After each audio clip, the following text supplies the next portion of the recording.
छात्र छात्राएं और जहां तक मेरी आवाज पहुंच रही है, साथ ही सोशल मीडिया के जरिए जहां तक मैं जा पा रहा हूं, आप तमाम लोगों को स्वतंत्रता दिवस की 79वीं वर्षगांठ के मौके पर ढेरों शुभकामनाएं देता हूं।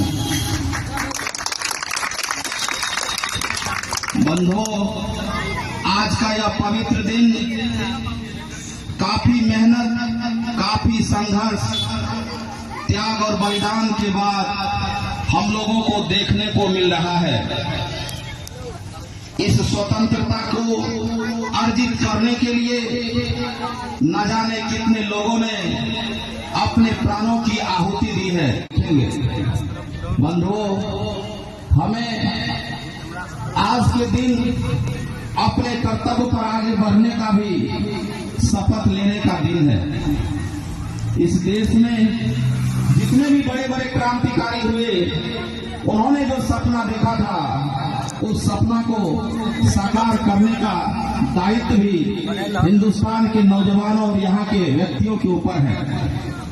आप देखिए कि आजादी के इतने दिन बाद भी हम ढेरों समस्याओं से गुजर रहे हैं।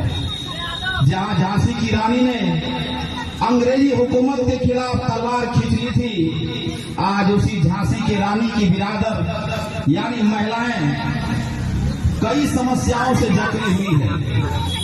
क्या हमारे देश में महिलाएं शाम ढलने के बाद स्वतंत्र होकर घूम सकती है? अगर नहीं घूम सकती है तो ये आज भी हमारे लिए आजादी का एक सवाल खड़ा करता है। क्या हमारे देश में हत्याएं, अपहरण या जघन्य अपराध जैसे कारनामे जो हमें अखबारों में या टीवी मीडिया के जरिए देखने को मिलता है, क्या ये आजादी के लिए एक रास्ता, एक अच्छी पहल के रूप में आप इसे नहीं देख सकते? ये पूरी तरह से सामाजिक आजादी नहीं है। ऐसे ढेरों समस्याएं हैं जो हमारे पास मुंह बाए खड़ी है, लेकिन इन समस्याओं से रूबरू होने के बाद इन समस्याओं को पछाड़ने के लिए हमें देशभक्त के रूप में अपने कार्यों को योगदान देना पड़ेगा। जो छात्र है वो बहुत बड़े देशभक्त है अगर वो मन लगाकर अपनी पढ़ाई को पूरा कर रहे हैं।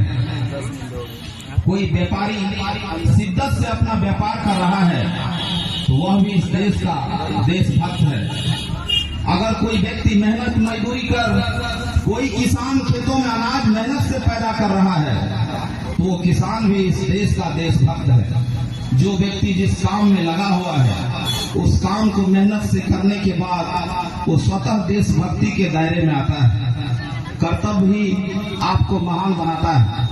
एक विद्यार्थी के रूप में आप पूरी लगन से अपने शिक्षा को ग्रहण कर रहे हैं, माता पिता के सपनों को साकार करने के लिए संघर्ष कर रहे हैं, तो आप भी इस देश का सबसे बड़ा देशभक्त हैं। छोटी छोटी कंट्रीब्यूशन से, छोटे छोटे योगदान से मुकम्मल देश का निर्माण होता है।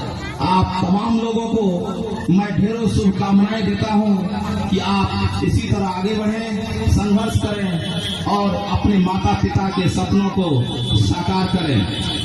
आज फिर 15 अगस्त के मौके पर मैं आप लोगों के बीच ऐलान करता हूं, जहां तक मैं पहुंच रहा हूं, इस इलाके के जो भी गरीब गुरबा, जो छात्र पढ़ने में असमर्थ है, जिसे पढ़ने की इच्छा है लेकिन आर्थिक तंगी से वो जूझ रहे हैं, ऐसे तमाम छात्रों के लिए मैं उन्हें कह देना चाहता हूं कि आप आइए, हमसे मिलिए, जितना मुझसे बन पड़ेगा मैं आपका हमेशा से मदद करता आया हूं और करता रहूंगा।